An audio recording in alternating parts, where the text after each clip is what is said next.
We'll come back together and get started. I'm Stephen Pruitt. I'm the Director of Science at Achieve. I've been with Achieve since July 6th. If you are thinking I've seen you somewhere before, it's not at the post office or a milk carton. I don't know, my Georgia friends may feel like it is on a milk carton. I was at the Georgia Department of Education for the last 7 years and spent the last year and a half as Chief of Staff for Kathy Cox. So had a little experience at the state agency, but now I'm with Achieve, working in the area of science and STEM, and so we're very pleased to have a panel this afternoon where we are going to discuss STEM. STEM has, of course, become one of the favorite words for people to use whenever they're talking about education policy and standards and instruction. It's come in a lot of different ways. I mean, there's been STEM, there's been METS, but, if you're from certain parts of New York, you didn't want to call it the Mets, and, it's just kind of been all over the place. But now STEM is becoming pretty entrenched in our culture, and becoming pretty entrenched in how we are looking to reform our schools. All of you know and have heard many times from the book, Rising Above the Gathering Storm, where students must acquire skills such as adaptability, complex communication, social skills, non-routine problem solving, self-management, and systems thinking to compete in this modern economy. And so as we were all working on our race to the top and developing our own plans going forward, STEM became very entrenched. But I think the thing that I would like to frame this conversation that we're about to have, that I want to make very clear to all of us, is that this has got to be part of our college, career, and citizen ready now, right? Agenda. It's not something extra. It's very easy for us as state policymakers to come up with new things, and we see the value in it, but sometimes we don't always communicate that it's part of the agenda. And we all know what happens when you have multiple things to do, especially with all the things that districts and teachers have to do. Things get prioritized. And this is something that's very easy to be prioritized out. So as we have this discussion today, what I would like for everybody to constantly keep in mind is that STEM is not a project, it's not a program, it's actually something designed to give students an awareness of what science, technology, engineering, and mathematics is about in real life and how to apply those things. It's not about doing the even numbers at the back of the chapter.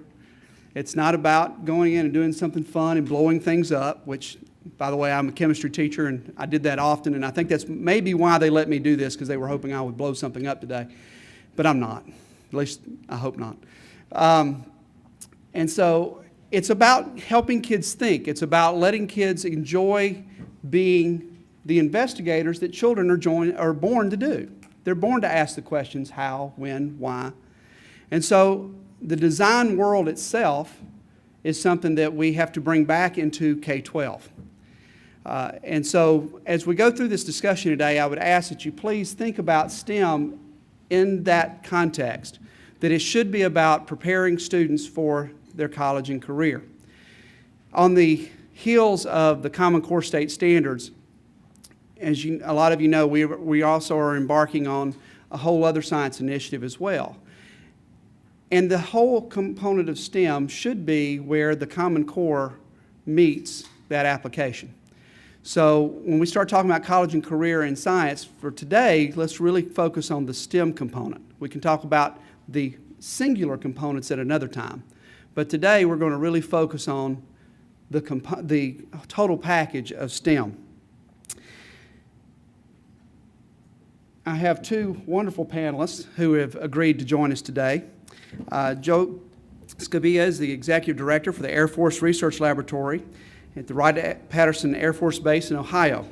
He began his career as a mechanical engineer at Edwards Air Force Base.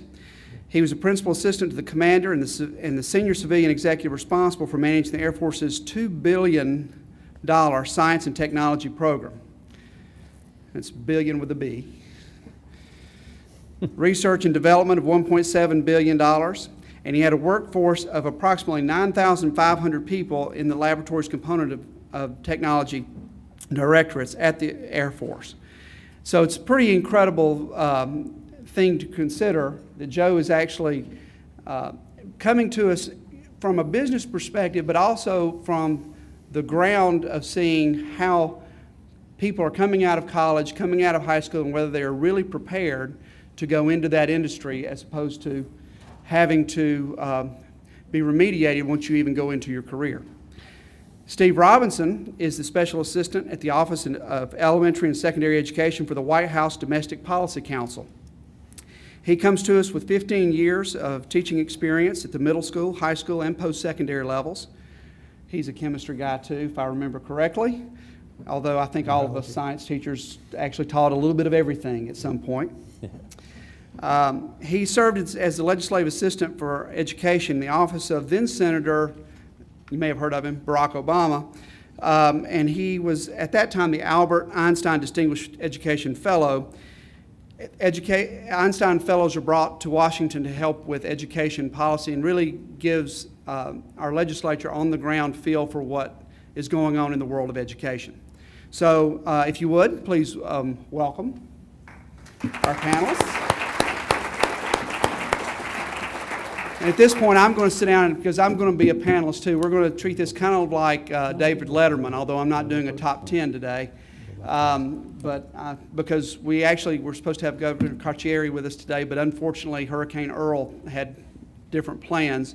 So I'm going to be kind of a member of the panel here as well.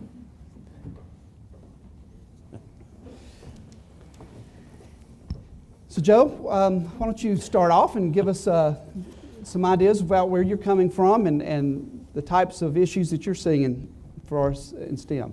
Okay, sure. Thanks, Steve, and thanks for the kind introduction and the kind words. I was sitting here looking, our name tags, thinking I should change my name to Steve so we could have the Steve panel here. Maybe we'll get that done real quick. So first off, thanks for inviting me and allowing me to come.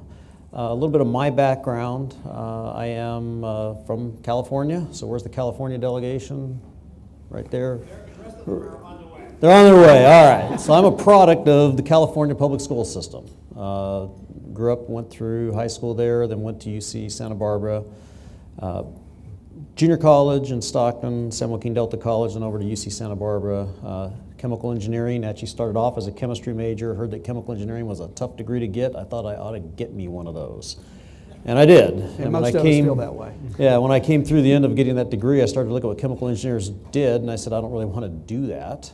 And then at that point, it was a matter of, well, where do I go next? And so along came the United States Air Force and offered me a job working in rockets. And so I am your consummate, your true rocket scientist. It was great, great work, and that's how I got started out at Edwards Air Force Base, working in this science and technology related field. I further went on then and got a master's out of the University of Southern California in management of R&D systems, and then one later in national security strategy from the National War College here at Fort McNair in Virginia.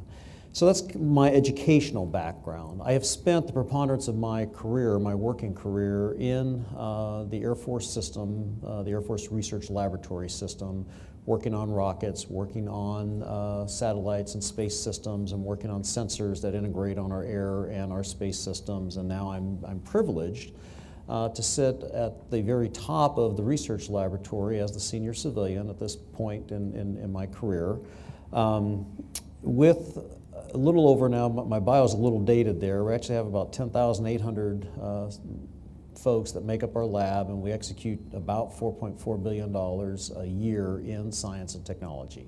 So we are a big science kind of house. Our job as the technology arm of the Air Force is to deliver knowledge, generate knowledge in the body of knowledge in all things air, all things space, and now all things cyber. And so as the Air Force finds itself doing its job in those areas of airspace and cyber, the job that we have for our United States Air Force is to provide the very best science and technology, regardless of source, regardless of whether I'm the one generating it, my scientists or engineers, or we are working with academia, or we're working with industry, or we're working on the international front around the world to go after the very best and brightest minds to bring that technology to bear into our military systems.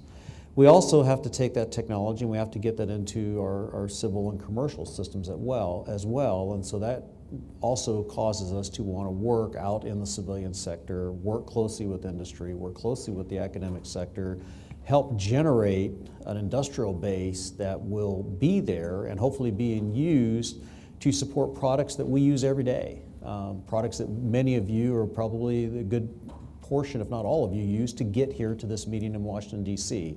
You flew here. If you flew here, you used airspace and cyber to get here.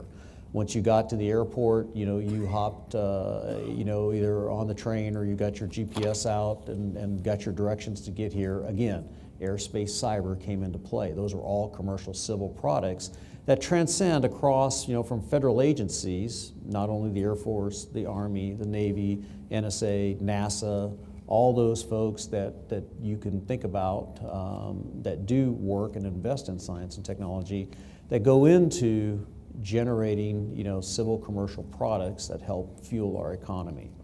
So that's a little bit about who we are. We're 41 sites worldwide. We have several large sites on the continental United States. Then we have some smaller offices that are doing research around various parts of the world that make up our team. We partner and work with other government agencies, NASA, the National Science Foundation, you name it, we're working with those other scientists and engineers. We're working with industry, both in a contractual type relationship where we take some of the research dollars that we get and we put work out in terms of research and development work that we want to have done contractually. We work in partnership with academia in that same type of fashion in terms of grants, in terms of cooperative and collaborative research efforts that we utilize tech transfer authorities, which are given to us under federal law as a federal research laboratory, much as the Department of Energy laboratories do to have a relationship and develop technologies. We have been in terms of our makeup, about 2/3 of my workforce, out of 10,800, about 6,600 folks are scientists and engineers. So these are folks that are versed in chemistry, physics, math, biology. There are engineers, chemical engineers, mechanical engineers, electrical engineers, almost every kind of engineering you could think of. We have in our workforce, our skill set and mix. We have psychologists in our workforce. We have medical doctors in our workforce. All those elements come together across all the core competencies that the Air Force needs to maintain that make up the skill mix and the workforce that we need. A large amount of our workforce is retirement eligible. And so as we look at the equations every year as to who's reaching retirement eligibility and how many of those folks are actually going to go, it starts to concern us that within our workforce mix we need to refresh that. And so as part of kind of looking forward and projecting the need, it's a conscious decision that the Air Force made to get into the business of education outreach, and that's how we started it under the terminology of education outreach. And we started this in the mid-'80s to work in and around the communities where we had major sites, where we had research facilities and laboratories that we could open up to our community partners and work and offer opportunities for kids to come into our workplace, into our workspaces, and spend time with us. Some as jobs, some just coming in, to do tours and visits and, come with their parent or friend to work day. With the idea of introducing what it is that we're doing research on to get the interest with the students. So we started this under education outreach long before the term STEM ever, became the word of the day. And we'll talk in a minute. I'll share with you what I think STEM is in terms of my definition of STEM. And I'm sure everybody here will give one. And if I asked all of you, you probably all have a definition of STEM that might differ. So We worked in terms of growing our program. We currently have substantial efforts at every one of our major research sites around the United States, and there are half a dozen major research sites around the United States that we have, where we have programs that start at K through 12 and go all the way through postdoc, immersing and integrating, kids into our workspaces and our work environments. We start at the 5th grade level. We engage and interact with the teachers, with the students, and we bring them into our research laboratories and facilities, let them run projects, and let them do things where they can have an experience, where they can touch and feel the science and get the knowledge base that they need to have the transition from what is being taught in the classroom, what the teachers are doing in terms of the science and math and those disciplines, and how that transcends into the real world work or the real problem sets that need to be solved, plus giving the students then some acumen that, hey, I can do this. I know how to do this. I understand why I'm learning that mathematical principle, or why I'm learning that physics principle, or that chemistry principle, you name it.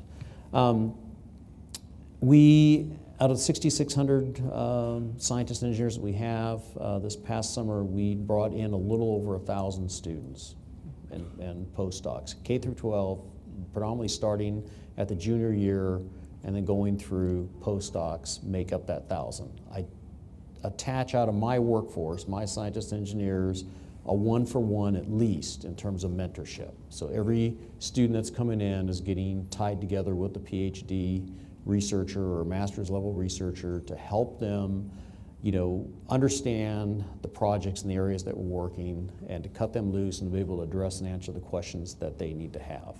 So, we're taking about 1/6 of the workforce that we have and saying, okay, we need you to come alongside the students because this is so very important to us.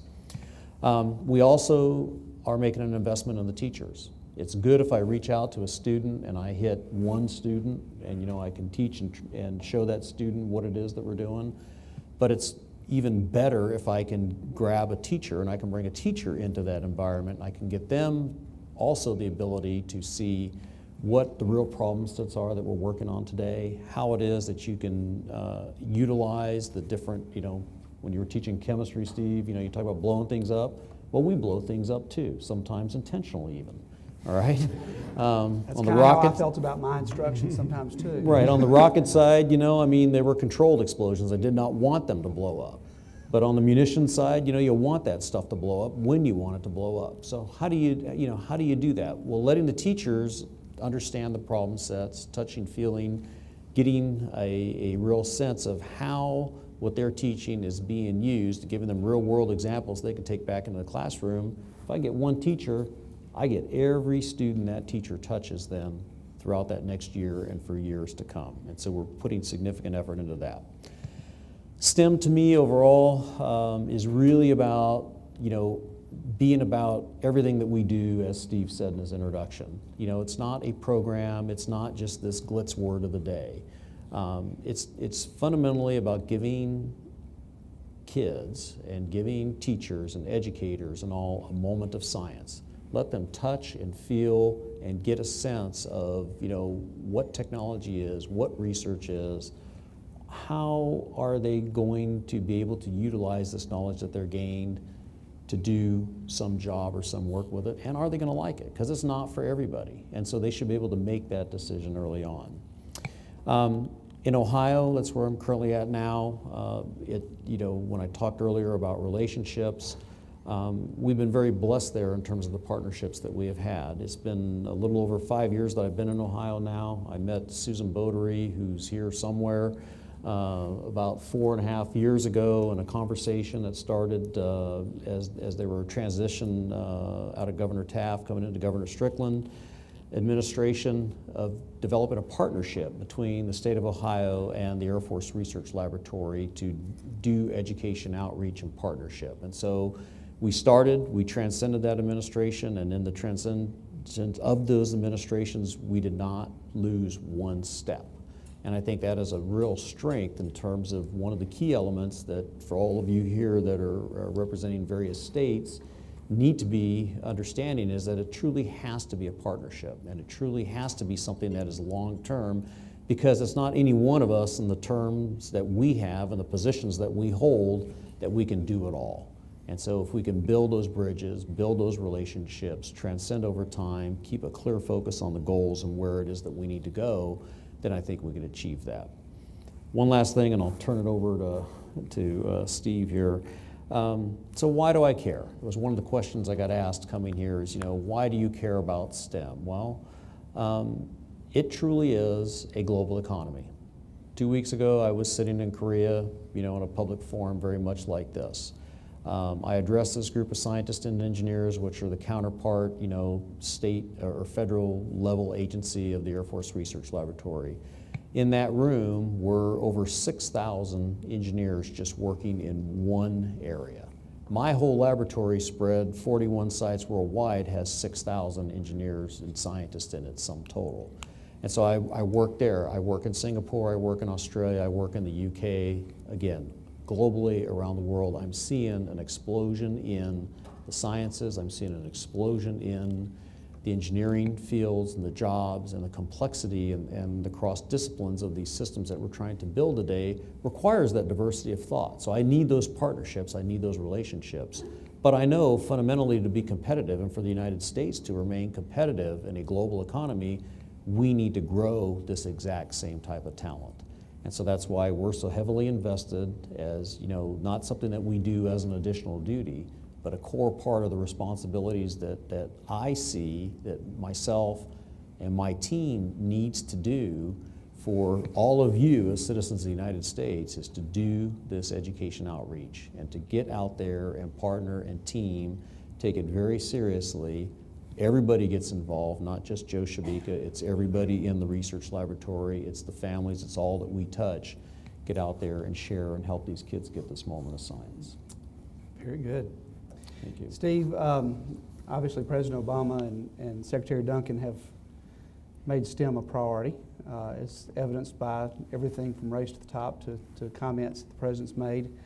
And having your background yourself, why don't you share with us a little bit about what we see that may be coming down the pike nationally?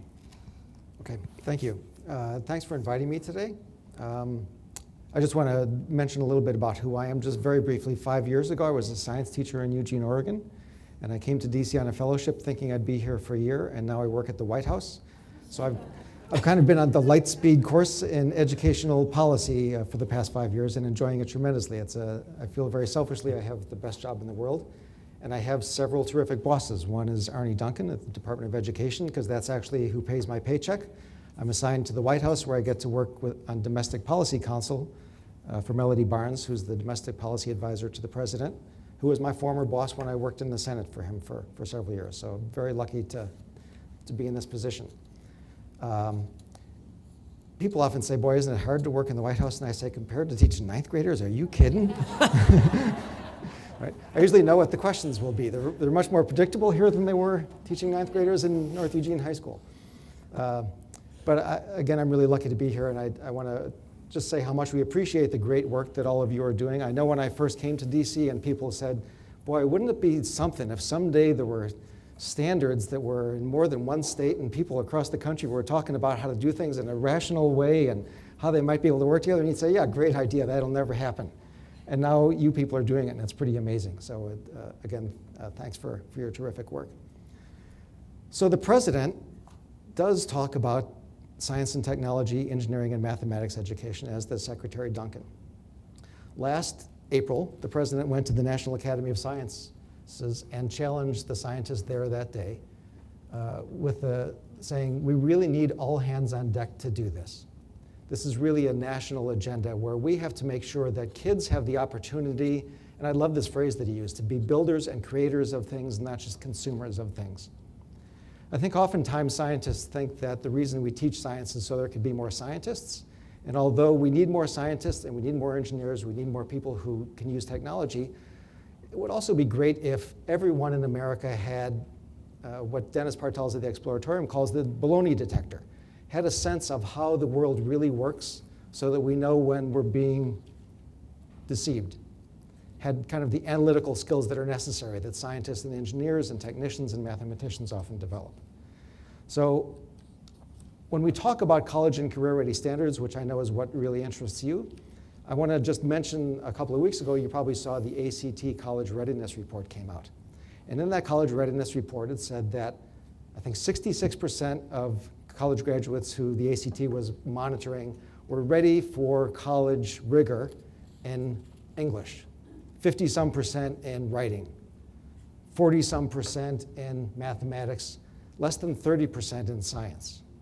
We're talking about college and career ready, and we're talking about making sure that kids, when they graduate from high school, are ready to go to college and be successful. We have to make sure that science is part of that. Not to make them scientists, but to make them successful in college so they don't have to take remedial classes, so that we don't have to keep paying for that, so that they don't get discouraged and leave college right away. The president has set the goal that by 2020, America will once again have the highest proportion of college graduates in the world. And that's a very aggressive goal, and it's a very important goal. And we realize to achieve that goal, we have to work across the whole educational spectrum. We have to work pre-K, we have to work getting kids ready to be middle schoolers. We have to make sure they can make that transition from middle school to high school. We have to make sure they graduate from high school. We have to make sure that they're ready for college or a career when they do. There's lots of places along the educational pipeline where this has to be addressed. And when we talk about STEM education, it's really important to think that that has to be part of it. I think not to prepare more scientists, as I mentioned before, not just to do that, not just to meet the needs of the fact that lots of jobs in the future, by job projections, will require science and technology and skills that lots of our kids are graduating from school now really not having. We really have to think about how to prepare students of today for the world of tomorrow. And STEM education has to be part of that. So I'm not going to try to come up with a definition of what STEM education is, other than it's really this idea that we have to think about how to help kids become more analytical, how to deal with the world of technology. And we also have to realize that part of STEM is part of what you're already signed on to and doing, which is mathematics, right? You're working on college and career ready standards in mathematics. That's really part of what the STEM discussion is about. There are discussions about, so how can we now move this to the world of science, which is maybe a little bit more complicated in schools. Multidisciplinary nature of science may be a little bit more complicated, but it's really something that's necessary, and as Steve mentioned before, it's not something that's separate and apart, but really has to be part of the discussion if we're making sure that, as educators, we're making sure that students are ready for college, ready for careers, and ready for the world, which is becoming increasingly technological. I just recently bought a smartphone, and I can't stop playing with it. And I think that's not because I'm a science nerd, but there's just amazing things on this phone that, again, you would have thought 10 years ago, how could that possibly be true, right? It's not just the world of Dick Tracy and a wrist radio or whatever, wrist telephone. I'm probably aging myself. But I've heard of it. Yeah, that's right. It's that you have all of these amazing things now at your fingertips, and someone developed that. And we want to make sure that whatever is being developed in the future can be developed by students who are now in our classrooms, who will have to go to careers, go to college, and will be able to develop that in America. And we also have to make sure, and the president emphasizes this again and again, that as we talk about STEM education, it's not that we are arguing that it would be a good thing to select the smart kids early on and marshal them through. This has to be something where opportunities are available to everyone in America. And the president always makes this part of his discussions about STEM. And this was why this was one of the priorities in the race to the top STEM competitive preference priority, was the important emphasis on making sure that traditionally underrepresented groups have opportunities. And there are lots of groups that are traditionally underrepresented in fields of science and engineering. 70% of the population is underrepresented in fields of science and engineering. Women, blacks, Latinos, students with disabilities. And if we say to ourselves that we don't have a system that provides opportunities for those students as they're going through schools, and yet we're going to compete in an international marketplace, in a global marketplace in the future, I think we're not being real with ourselves. So it's time to start being real. It's time to start thinking about how we can move this forward as part of an agenda where this has to be an essential part of education for all kids in America. Well said. You know, I think that one big issue when we start thinking about STEM is it is moving beyond teaching science and math for science and math's sake. Yep. And trying to develop these productive citizens who are able to consider and think on their own. Who knows, maybe if we do this right, we no longer need those silly warning labels on the backs of packages anymore about warning us that there's nuts in the planter's nuts box. You know, because we have generated a way for people to think and to consider and to analyze and to reason.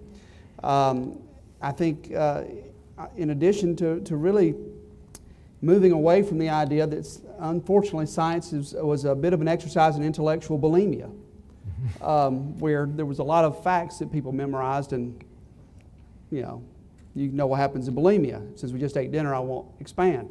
It just left you with a bad taste in your mouth overall for science and math. So we know that this is kind of where we're headed with this, to be able to produce these citizens who are able to go into STEM careers and go into our universities and colleges to even further prepare for those careers. How do you see this? What are some of the dangers here if we don't take a real active step right now to connect a STEM agenda within a college and career ready agenda? What are some challenges and really what are some consequences that if we don't do that now, what could we see as a result of that in the future? Well, so let me take a stab at that first. I mean, you know, very fundamentally, if we don't have and you know, STEM focus, STEM agenda. I'm not comfortable with agendas, but okay. Mm-hmm. You know, if we don't have that type of anchor, that direction, then you know we will not have the students going into those technical areas. And so our economy overall then gets based will not be a science-based economy. We'll not be able to, as Steve shared, you know, the president's view, and goal and vision of being a nation that builds. And, you know, we will not have the wherewithal to be able to do that if we don't have folks that, you know, understand the very fundamental elements of math and sciences to be able to take things and build products like the iPhone and, you know, like the ability to go moon, Mars, and beyond in terms of the exploration and all that we did, you know, going to the moon and with the Apollo program and before that. So we will not be a player on the international scale overall without that. I think there's, maybe I'm speaking too much as a science teacher, but it just seems to me that there's a danger if we don't make sure that this is part of a kid's education. We're really not providing kids with a complete education. I mean, there's lots of argument about NCLB narrowing the curriculum. Making sure that STEM is part of a curriculum moves us back towards the idea that we really want to have a complete curriculum for kids to be ready for whatever they face when they graduate, when they go to college, when they go to a career. It's really kind of going back to an expansion of what is it that's necessary for kids to know, to be successful adults and to be contributing citizens in a society. And we would argue that a broad definition of STEM, and I always feel like that's a term that you can use when you're here in DC, but when I go back to Oregon, no one knows what I'm talking about, and that's just fine, right? It's this kind of, there's all sorts of things in STEM. It's the sciences, the traditional sciences, but the technical engineering part of it probably brings in the CTE world and other ways that kids learn. And I think that if we have that broad view of it, it really engages kids in lots of ways in what we often talk about as project-based learning. Mm-hmm. I think that lots of people in this field are very good at that particular way of helping kids get engaged and learning things by having hands-on projects, by keeping them in school. I had a lot of kids in my high school who came to my chemistry class because we were one of the few high schools, I think, left that actually had a metal shop. And the kids would come to my class and they would say, look, I built a hammer. And I'd say, well, that allows me to tell you about the periodic table, and that's why this is interesting. And there's kind of, lots of kids are in school for different reasons, and if we narrow too much what the reasons are and what the opportunities are and what the spectrum is of what they need to know, I think that we're not serving them well. So given that, who should be helping? Who are the groups that need to be at the table pushing STEM through the K-12 and higher ed system? Who are the various organizations or maybe even content areas that need to be here to help and support as that agenda moves forward? The directive that I was given when the president spoke at the National Academy last year was all hands on deck. So I think that means all hands on deck. Okay. And my day is largely, well, not largely filled, but I spend a lot of time talking with people from the education world, people at the Department of Education, but also talking with, the president has started this Educate to Innovate campaign, which he started last November, to say we need public-private partnerships. We need businesses involved at the table. That's evolving into something, and there'll be an event coming up soon at the White House where the president will be able to make some announcements about that, where businesses are becoming more involved in STEM education. The federal government has also been a player in STEM education. Yeah. Joe mentioned the work that he does, but there are lots of federal agencies that run lots of programs. Some people argue too many agencies running too many programs, so the federal government has a role in this too in terms of what we can do, and I think that it's really important that we have these discussions across these boundaries, that business, the federal government, educators across the country at the state and local level, that all be involved in this. And you mentioned career tech earlier. Yes, and I think that that's really necessary that they be involved in this too. I think that they have a lot to offer, and not making sure that they're involved in the discussion would again be doing a disservice. I could not agree more. It has to be everybody, and you heard me say that in my opening remarks. All of us have a responsibility, every citizen of the nation has a responsibility to, provide the opportunities, to make the time, work the awareness. Now, the effect of not educating more scientists and engineers overall, one other effect is that, you can't bring to the table what you don't have. Mm-hmm. So if the general populace does not have, a sense of science, a sense of, STEM related fields, then, whether they work in it or not, when they grow up, get their careers, raise their families, they will not, it won't touch them, so they won't know to maybe offer that to their children to get engaged, which is one of the things why in my outreach program that we're working across the research laboratory, it's, to get that total immersion, that total engagement. And even if a student comes and spends a summer or two or, 3 with us, and they don't go work in, any science and technology related field, they've at least had that experience. They at least understand and know people who have had that experience. The partnership thing is critical, and we've been blessed. There is a good series of legislation under tech transfer law and authorities that are put there for federal research laboratories like myself, like the Department of Energy laboratories, which transcend and are around virtually every state in our nation has got some sort of federal research laboratory entity into it. And so you should reach out to those federal entities and work with them on this partnership piece, because under the educational partnership agreements, under the tech transfer authorities, they can go not only in terms of helping to equip school laboratories, with the latest of different types of technologies that are there, but also open up the partnerships to bring the entities together. We have utilized tech transfer authorities to put outside the fence entities, generally Department of Defense bases are, gated and secure.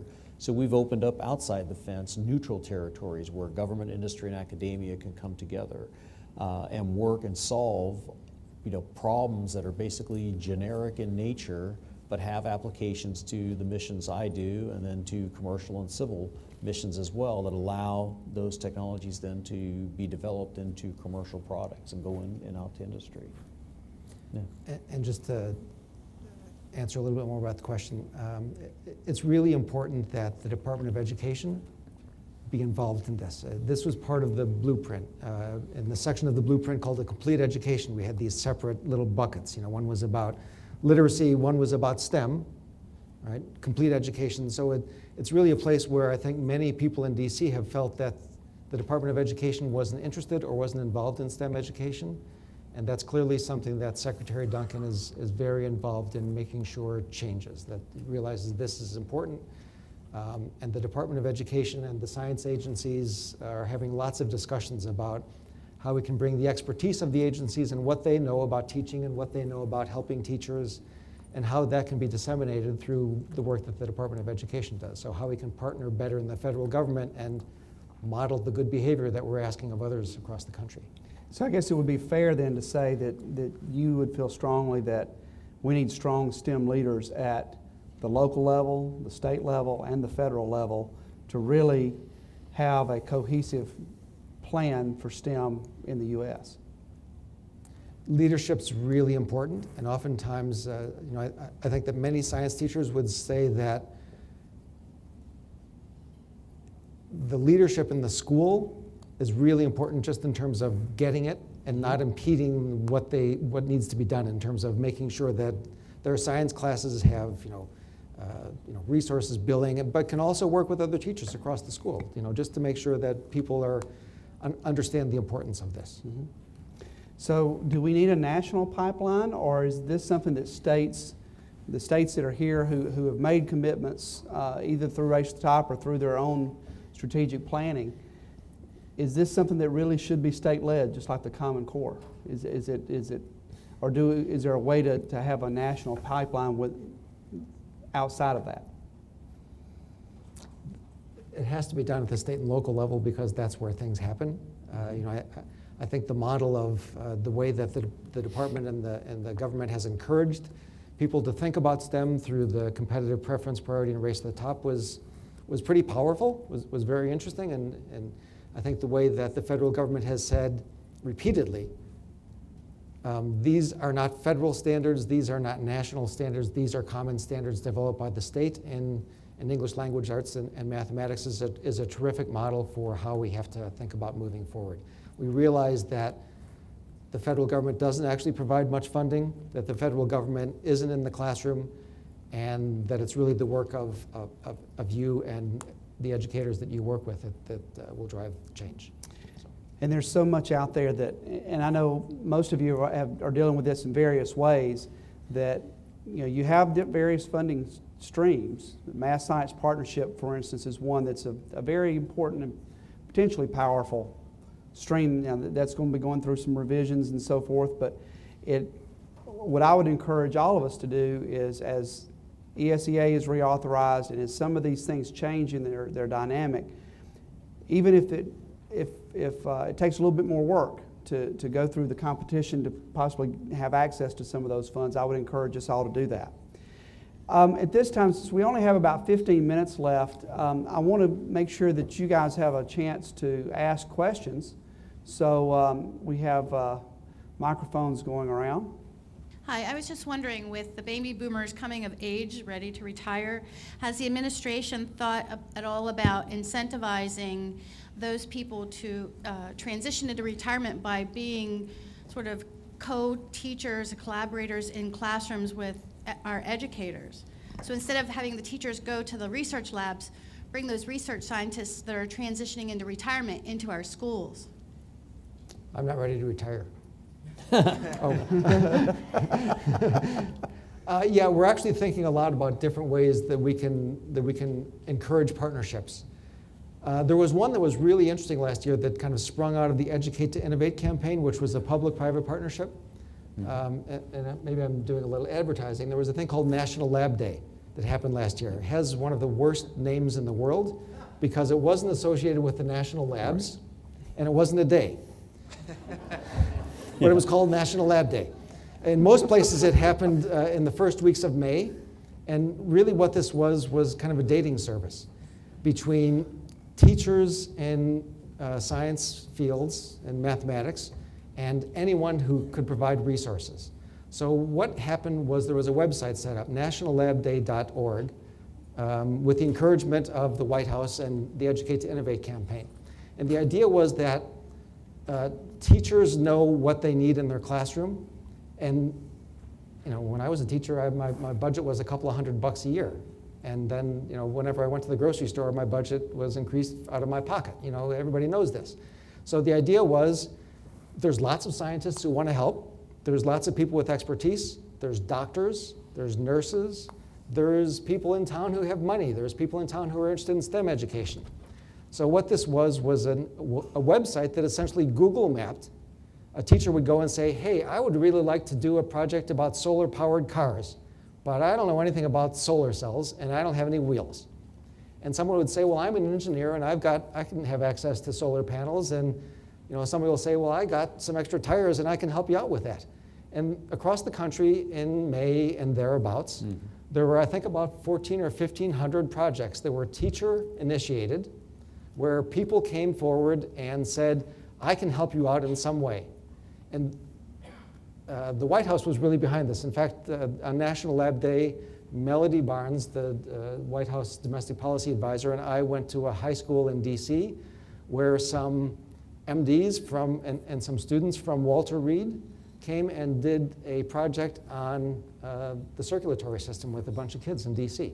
And it was really something, because all of a sudden there were all these resources, and it actually started a connection so that Walter Reed now has a connection with this high school in DC that they didn't have before. So we'd like to encourage more of that. We'd like to, more people to participate in National Lab Day, but that's just one example of, we really think that, again, all hands on deck means all hands on deck. If people have good ideas about how to do this, we would like to encourage that.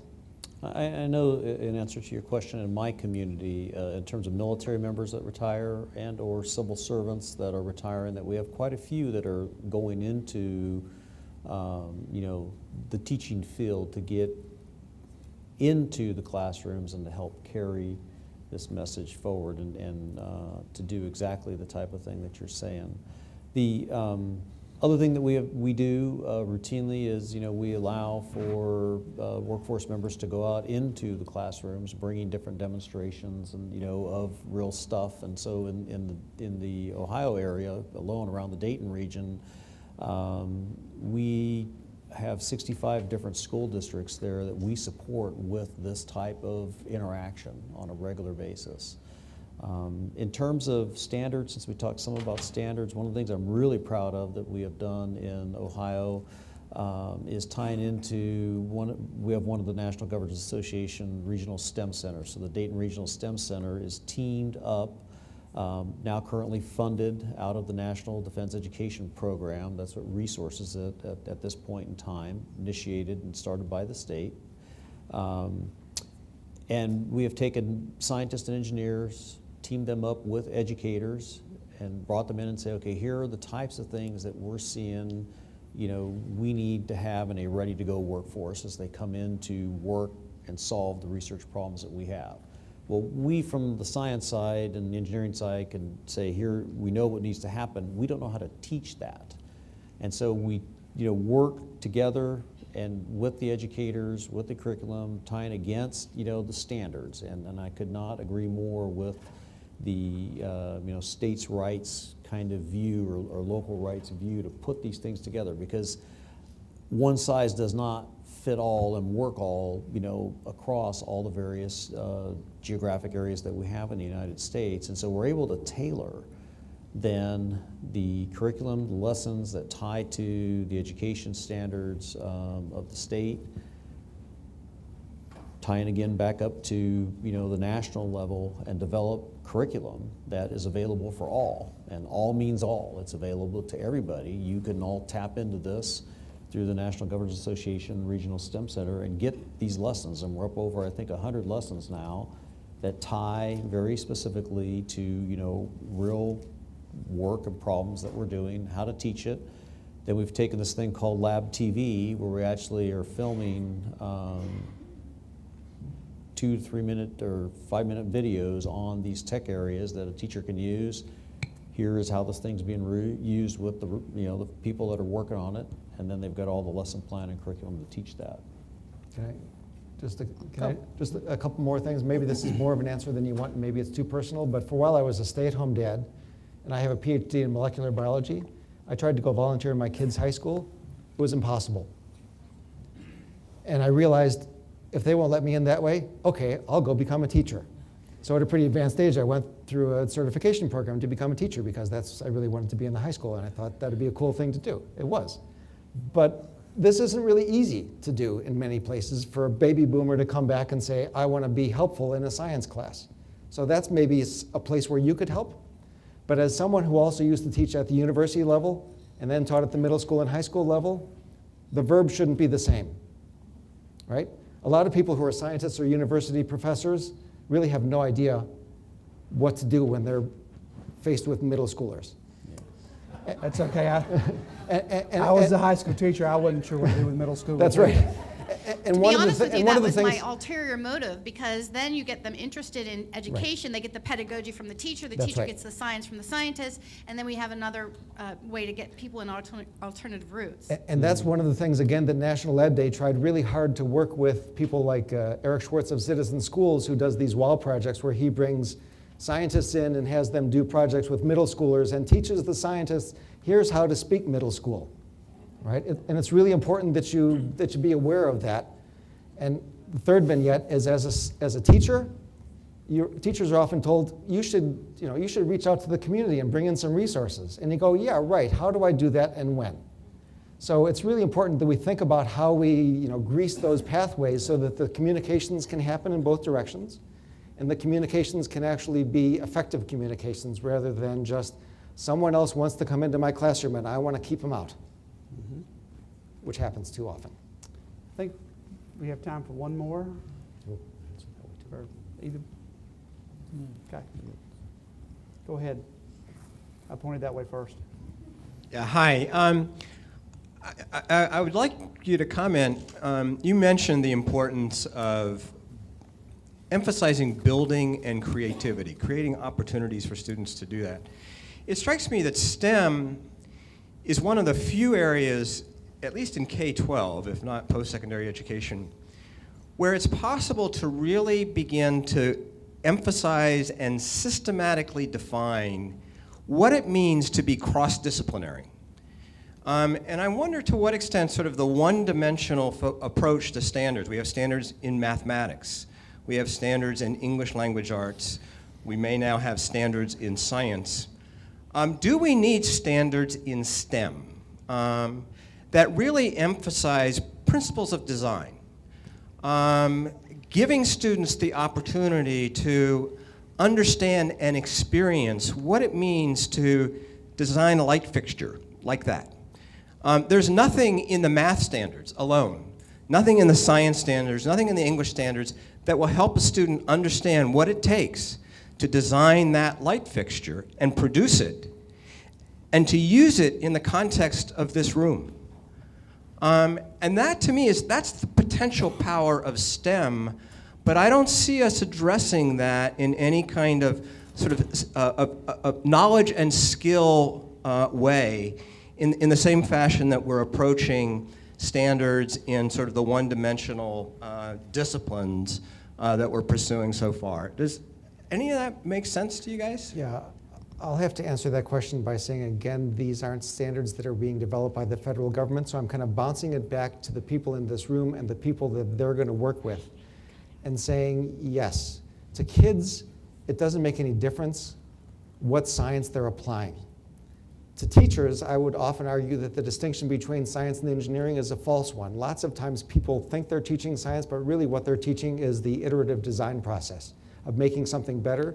They're not really discovering new scientific principles. They're discovering how to build a boat that will float out of tin foil by doing something that's really iterative.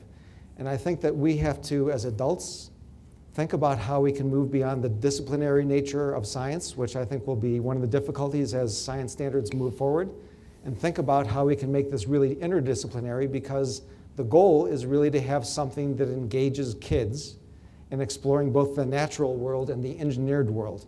Those are distinctions that everyone in this room understands, but for a 6th grader it doesn't make any sense. It's a thing they want to know about. Let's help them figure it out. And let's help them figure out how to make a better one if it's something that's made by people. I think those are really the questions, and how we go there. You know, if it ties in literature and they have to read something, they read something historical about it, they learn about the history of technology, it's really about how kids learn how to do stuff better. So From the consumer part of this equation, which is how I view myself, first and foremost, I want the folks that come into my workplace to understand the fundamentals. I mean, the fundamentals of the game. So the rote mathematics, the sciences, the very fundamentals of those. And then, sir, what I think you're addressing is what I call the systems engineering aspects of that. How do you then start to integrate across those disciplines? Because you can design that light fixture up there, and every one of us could design a light fixture. It's not until you go to build it that you start to really understand the practicalities that, well, you can't form this metal this way, you can't run this, pipe or wire through here, and that's what you get through systems engineering discipline and rigor. And so the systems and what's driving us for these cross-disciplinary things is when I started, a few years back, the structure was the structure, and it had the deal and address with the mechanical properties, and then we put the thermal management system in, then we put the electronics in, and then now in the systems that we are designing today, if you go to my colleague Steve Robinson's talk about the Dick Tracy watch and the iPhone, they're complex. The structure no longer is just the structure. It's also houses the electronics, it handles the thermal management, it's maybe the antenna. It's a very, very complex, small system. And so how do you teach and train that? But without the fundamentals, the foundational elements there, you can't even begin. And so we have to be good there, and then we have to work the integration pieces. And the National Academy's conceptual framework document was a heavy discussion on design, heavy discussion on engineering. And so as we move forward in that, we hear that loud and clear. And I think that's going to be an ongoing discussion, because I do think that at the end of the day, we do want children to be able to think and reason and build and be builders, as the president said. A couple things just for you to be aware of.